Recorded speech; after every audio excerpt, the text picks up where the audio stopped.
오늘은 미가서 4장 1절서부터 2절을 본문으로 여호와의 산에 올라가자 라는 주제로 말씀을 통해서 은혜를 나누고자 합니다. 여기서 우리가 미가의 이름의 뜻을 먼저 알아야 돼요. 미가의 뜻은 뭐냐면 이름의 뜻은 하나님 같은 자가 누구뇨, 이런 뜻을 갖고 있습니다.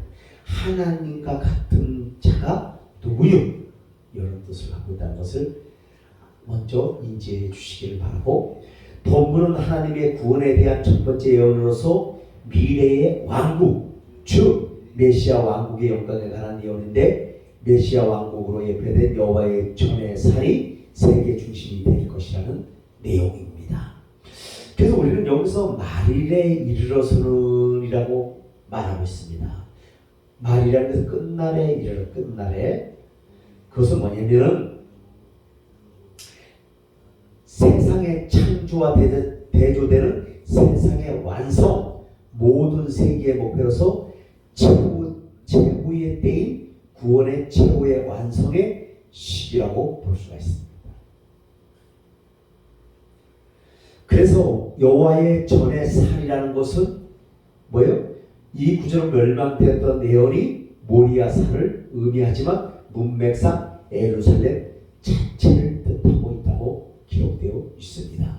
그래서 미가서 3장 12절에 보니까 이러므로 너희로 말미암아 시온은 갈아엎은 밭이 되고 예루살렘은 무더기가 되고 성전에 사는 수풀의 높은 곳이 되리라 라고 말하고 있습니다. 또 열왕기상 2장 45절 말씀에 보니까 그러나 솔로몬 왕은 복을 받고 다윗의 왕위는 영원히 여호와 앞에서 견고히 서리라 라고 기록되어 있습니다. 그래서 지금이나 이때나 어떻게 많이 제사장들이 타락을 하고 성전이 타락을 하고 목사들이 타락을 하고, 그런 목사가 타락하니까 누가 타락을 해요? 성도들이 같이 타락을 해요. 거기에는 하나님의 공의가 없고 사랑이 없고 긍휼이 없습니다. 오직 뭐만 있어요? 나만 배불리 먹고 내 문제 아니면 돼. 남이야 죽든지 살든지 나와 상관없는 일. 나에게 불행만 안 닥치면 돼. 나만 건강하면 돼. 나만 돈이 많으면 돼. 이렇게 산다는 거예요. 지금 우리 보십시오. 코로나 팬데믹에서 지금 엔데믹으로 옮겨가는 시대에 많은 사람들이 완악해져 있습니다. 왜? 물가는 치솟고 경기는 악화되어 있고 하고 힘들잖아요. 그러다 보니까 사람들이 어떻게 해요? 완악해져 있습니다. 우리 교회만 하더라도 지금 이맘때면 우리 교회가 좀 이게 쌀이고 모든 것이 좀 넘쳐나야 되는데 지금 하나도 없습니다. 그것을 바라는 것보다도 그 정도로, 왜냐면 다들 어렵다는 겁니다. 이 시대도 마찬가지예요. 이 미가서 시대에도 많은 제사장들이 어떻게 해요? 자기 욕심을 차리고 자기 욕심을 가지고 나가고, 그리고 성전의 예배를 대강 드리고 대충 형식적으로 외식적으로 드리고 이런 시대입니다. 지금도 그렇잖아요. 코로나가 되면서 어떻게 했어요? 온라인 예배다 막 이러면서 대면 예배를 못 드리게 했잖아요. 그래서 대면 예배를 드리지를 못했습니다. 우리 교회는 뭐 드렸습니다만 바로 이런 것들입니다. 이 미가서 시대에도 마찬가지로 이렇게 했다는 거예요. 그래서 하나님께서는 이 미가 선지자를 통해서 우리에게 뭐를 말씀하고자 하면, 사장은 여호와의 영광과 시온의 평화를 노래하고 있고요. 1절을 말이라는 말로 볼 때 이 내용은 종말론적 상황의 묘사임을 알 수 있고, 2절의 여호와의 산이라는 말은 비유적인 표현으로 여호와께서 다스리는 곳, 여호와께서 통치하시는 곳, 즉 하나님의 나라를 가리키고 있다. 그래서 오늘은 우리가 여호와의 산에 오르자. 그래서 그 여호와의 산이 어딜까요? 하나님의 나라를 말하고 있습니다. 그러면 여호와의 산 하나님의 나라를 말하고 있는데, 그 하나님의 나라의 첫째는 뭐냐면 사랑의 나라입니다. 하나님은 하나님의 나라를 못 받아도 사랑의 나라입니다. 사랑이야말로 하나님의 근원적인 속성이기 때문입니다. 그래서 우리 주님께서는 우리를 사랑해 주셔서 우리가 죄로 죽어가는 영혼들을 불쌍히 여기셔서 어떻게 했어요? 십자가를 지시고 채찍에 맞고 피 흘려 주심으로 우리를 구원해 주셨잖아요. 이것이 하나님의 사랑이잖아요. 그리고 여러분들 내 힘으로 사는 것 같지만 그렇지 않습니다. 내 힘으로는 하루도 살 수가 없어요. 하나님께서 우리를 지켜주시고 보호해 주시고 인도해 주시고 함께 해 주셔서 우리가 이날까지 이 땅에 살아있는 줄로 믿습니다.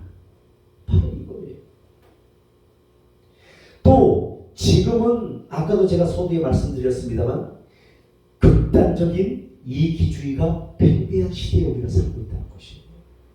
지금 미가서 시대에도 극단적인 이기주의, 자기밖에는 몰라. 자기.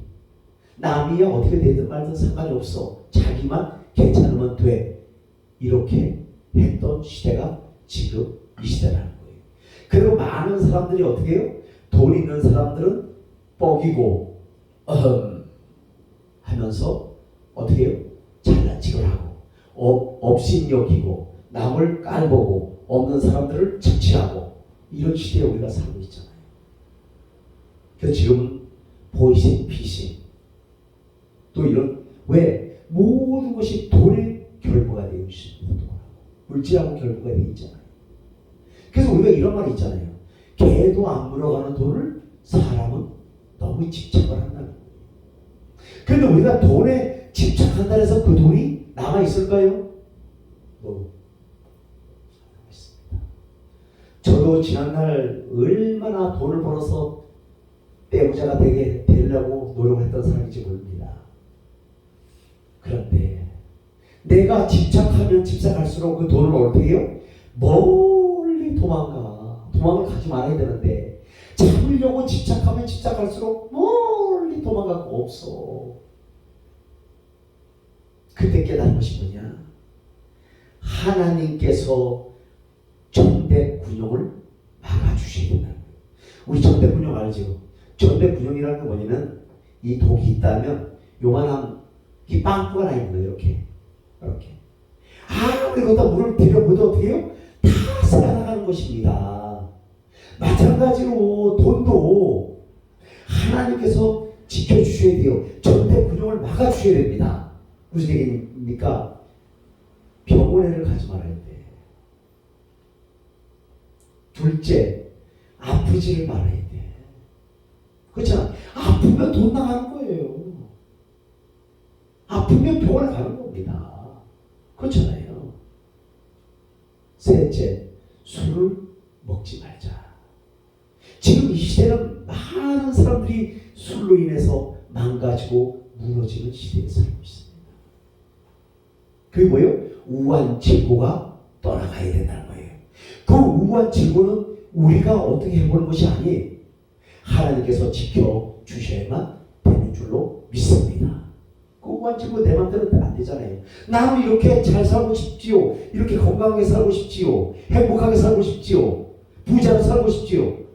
근데 그것조차도 하나님의 손에 달려있다는 것을 믿으시기를 바라겠습니다. 누구도 높은 자가 없으나 남을 나보다 높게 여기며 섬기며 누구도 낮은 자가 없으나 스스로 낮게 여기고 남을 섬기는 곳이 하나님의 나라라는 거예요. 미움과 증오와 질투마저도 사랑의 보스 속에 잠겨버리는 곳, 슬픔도 눈물도 사랑의 바다 속의 모습을 내밀지 못하는 곳, 그곳이 바로 하나님의 나라라는 거예요. 우리가 이 땅을 살면서 얼마나 슬픔이 많은지 몰라요.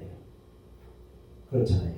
때로는 자식이 나를 안 알아줘서 슬프고, 때로는 부인이 나를 안 알아줘서 슬프고, 때로는 옆에 사람들이 나를 안 알아줘서 슬프고, 많이 슬픈 거예요. 이 땅에서 우리는 하나님의 나라를 건설할 수 있어야 된다는 거예요. 두 번째로는 정의의 나라라는 거예요. 하나님의 나라는 정의의 나라라는 거예요. 모든 불공정과 불평등이 제거된 나라라는 거예요. 그것이 하나님의 나라라는 거예요. 아무리 사랑이 넘쳐나고 겸손이 습관화되었다고 해도 여전히 불평등과 소외가 존재한다면 그것은 하나님의 나라가 아니라는 거예요. 지금 우리 그러잖아요. 겉모습은 막 그냥 사랑이 넘치는 거 같고 하지만 사실 속에 들어가 보면 어떻게 해요? 시커먼 속을 갖고 있잖아요. 욕심으로 가득 찼잖아요. 그래서 미움, 시기, 질투, 다툼이 떠나가야 돼요. 사람촌이 땅을 사면 뭐가 아파요? 배가 아프다는 속담이 있잖아요. 그러니까 누가 잘 되면 응원해주고 칭찬해주고 그 사람은 또 하나님이 하셨습니다. 하나님이 지켜주셔서 하셨습니다. 하나님이 복 주셔서 하셨습니다. 이렇게 말을 해야 되는데 어떻게 해요? 내가 누군데, 내가 어떤 사람인데 이렇게 얘기하잖아요. 자기를. 그래서 하나님은 하나님의 말씀해 보니까 뭐요? 높아지고자 하느냐? 하나님은 낮추신대요. 네가 낮아지고자 하느냐? 높이신대요. 우리는 항상 깨달으시기를 바라겠습니다. 겸손해져야 돼요.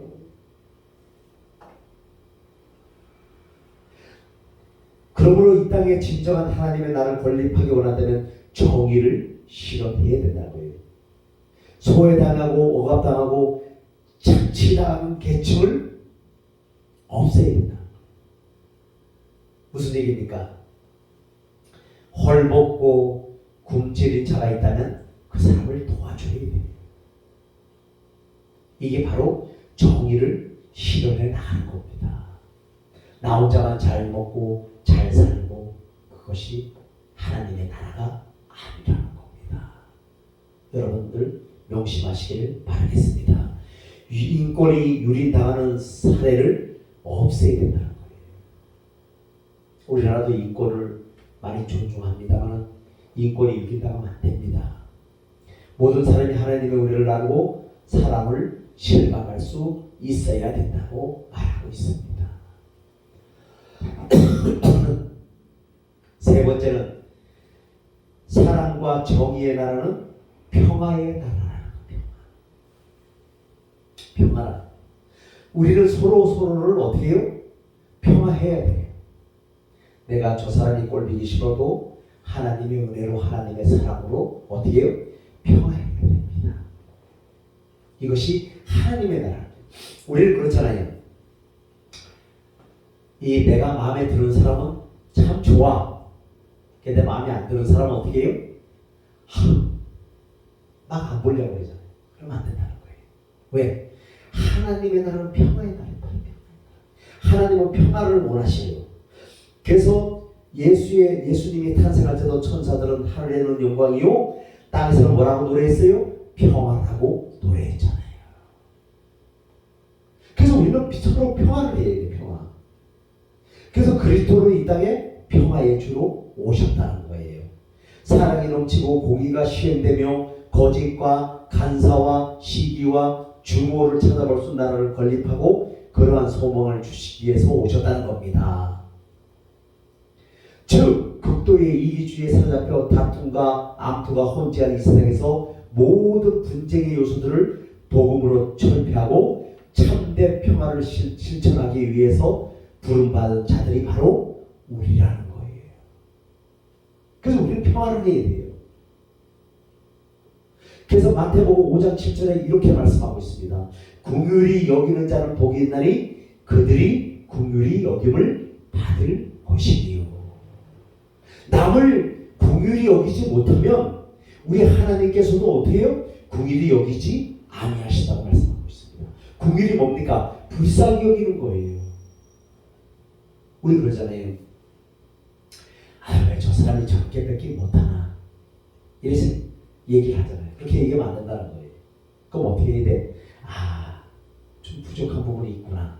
하나님, 저분이 저런 걸 깨닫고 저렇게 좀 해줬으면 좋겠습니다. 하고 우리가 구체적으로 기도를 해야 된다는 거예요. 입으로 말할 것이 아니라. 근데 우리는 벌써 기도하기 전에 뭘 나와? 입에서 벌써 나도 마찬가지. 우리가 그런 것을 고쳐나가시기를 바라겠습니다. 그러기 위해서는 우리가 강한 영적 투쟁력이 있어야 됩니다.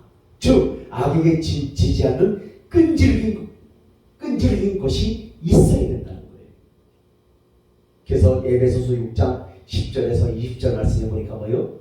구원의 투구와 하나님의 전신갑주를 입는데 뭐요? 구원의 투구와 말씀의 검을 가지고 복음의 예비한 신발을 신고 진리의 허리띠를 동여매라는 거예요. 그게 뭡니까? 예수로 허리띠를 꽉 돌려매라는 거예요.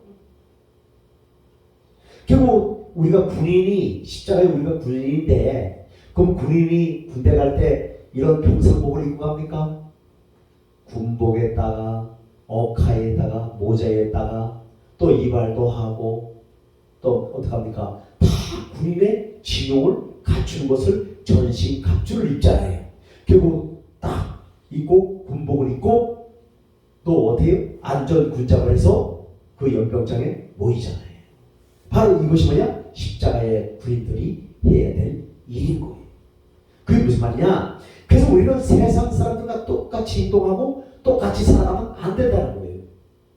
왜? 평화의 나라는 어떠냐? 평화롭게 서로 이해하고 불쌍히 여기고 긍휼히 여기고 바로 이런 거잖아요. 이렇게 해야 된다는 거예요. 그런 것을 말하고 있습니다. 그래서 오늘은 여호와의 산에 오를 자는 그러면 구체적으로 어떤 자를 말하고 있습니까? 경건하고 의로운 자를 말하고 있습니다. 여호와의 산에 오를 자 즉 하나님의 나라에 들어갈 자는 신앙적으로 경건하여야 하며 여호와의 정의를 가슴에 간직해야 합니다. 그러면 경건이라는 게 무슨 얘기입니까? 하나님의 말씀에 보니까 경건은 환난의 때에 고아와 가부를 돌아보며 그들을 도와주며 그 다음에 내가 세상에 물들지 아니하는 것이 참된 경건이라고 말씀하고 있습니다. 우리 그렇잖아요. 우리는 세상의 유행을 많이 따라가잖아요. 그런데 세상의 유행을 따라가면 우리는 망합니다. 세상의 유행은 사단의 문화입니다. 거기 따라가면 안 돼요. 우리는 하나님의 말씀에 따라가야 돼요. 내가 경건해지고 싶다 해서 경건이 아닙니다. 환난의 때에 지금 환난의 때잖아요. 코로나 엔데믹으로 고통을 당하고 있잖아요. 이때 그런 자들을 돌아보며 고아와 가부를 돌보며 자기를 지켜 나를 지켜 세상에 물들지 아니하는 것이라. 세상 사람들은 화나면 욕하고 미워하고 분쟁하고 시기하고 다툼하고 이런 걸 하지 말라는 거예요. 왜? 세상을 닮아가면 안 된다는 거예요. 따라서 우리가 여호와의 산에 진정으로 오르기를 원한다면 신앙적 경건과 함께 하나님의 정의를 늘 마음속에 간직을 해야 된다는 것입니다. 하나님의 정의와 신앙적 경건이 몸에 배어 있어야 된다는 거예요. 그 이유는 첫째, 하나님은 거룩한 속성을 가지셨기 때문이며 그 속성으로 인해 영적으로 돌아온 자는 죽을 수밖에 없기 때문이라는 거예요. 그래서 우리는 하나님의 속성이 뭡니까? 거룩이에요. 거룩. 사랑이에요. 정의예요. 평화예요.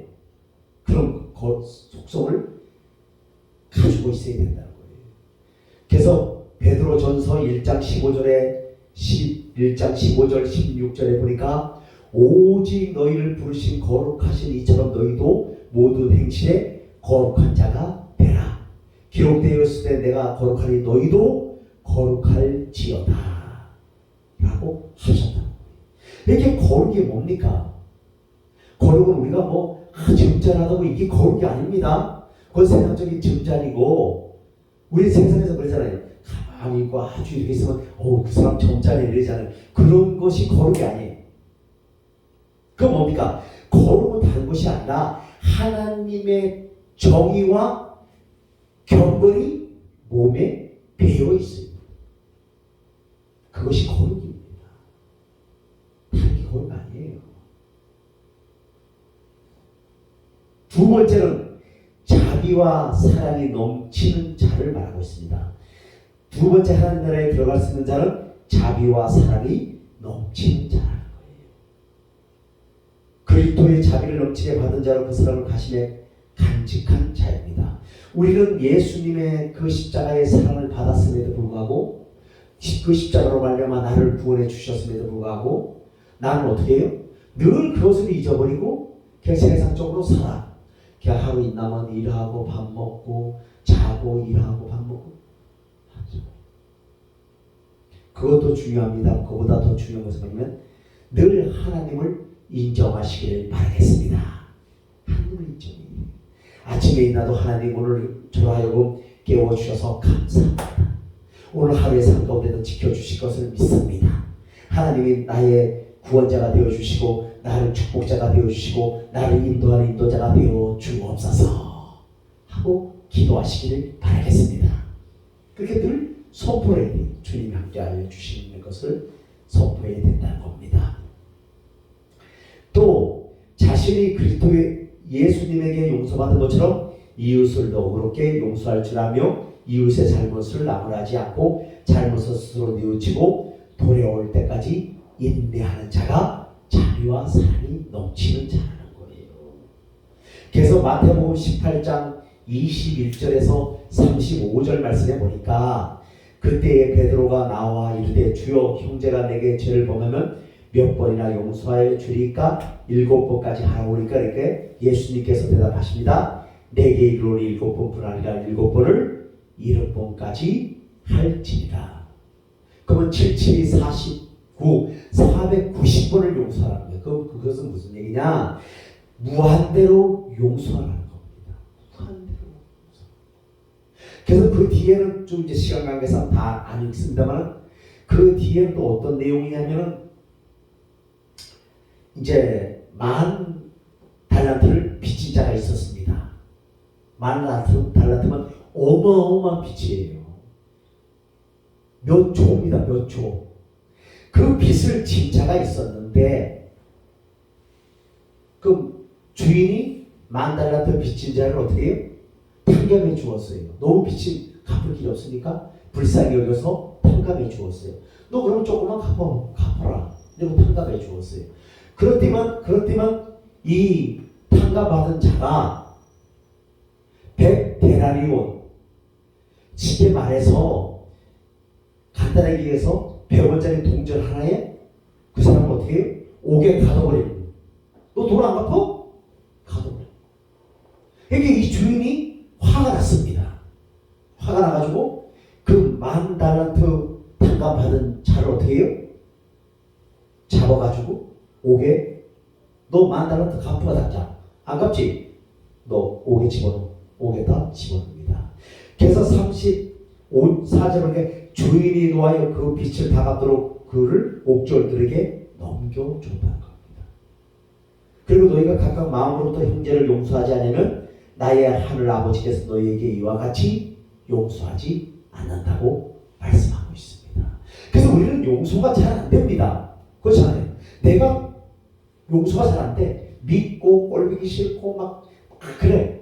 용서가 안 돼요. 근데 용서하라는 게 왜? 우리는 10,000달란트의 빚을 진 하나님 앞에 빚을 진 자들이잖아요. 우리가 죄인 되었을 때 우리 주님께서 십자가를 지시고 피 흘려 죽으셔서 우리를 구원해 주셨잖아요.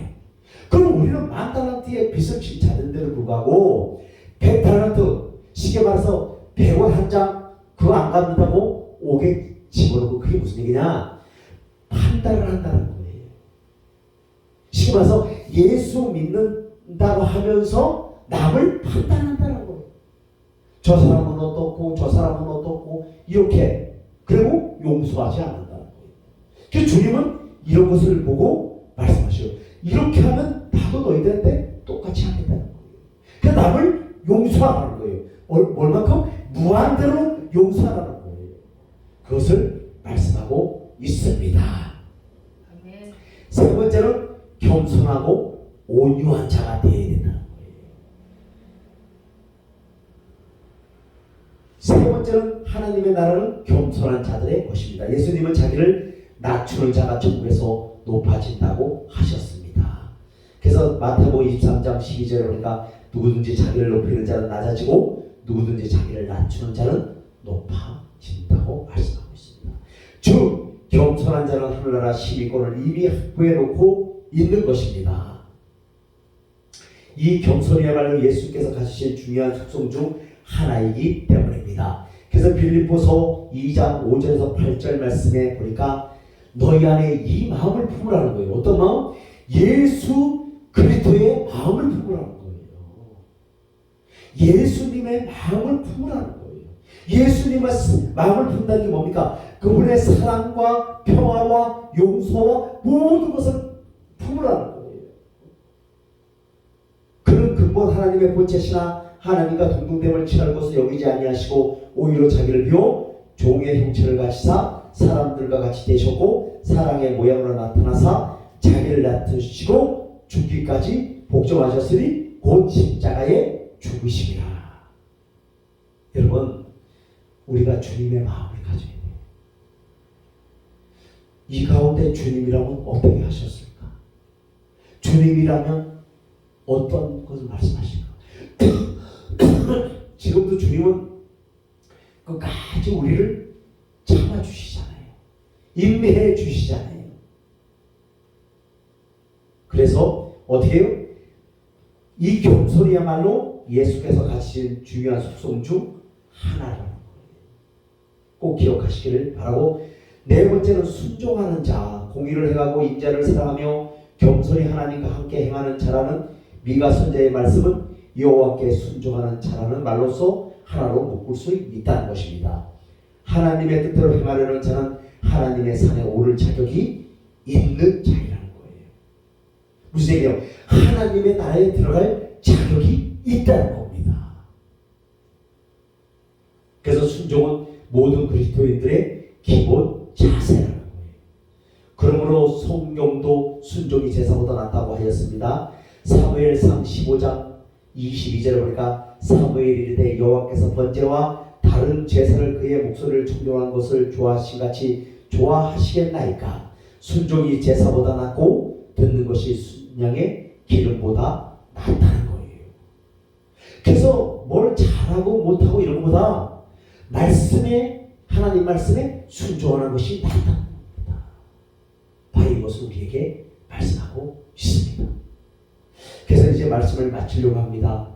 그래서 우리의 마음속에 늘 무슨 마음을 가져야 돼요? 예수 그리스도의 마음을 간직해야 됩니다. 예수님이 어떻게 우리를 사랑하셨고 우리를 어떻게 구원하셨고 그분의 십자가에 피 흘려서 몸 찢고 마음 찢고 피 흘려서 우리를 구원해 주신 그 사랑 잊지 말고 어떻게 많은 이들을 무한대로 용서할 수 있고 무한대로 품을 수 있는 우리 모두가 되시기를 간절히 바라겠습니다.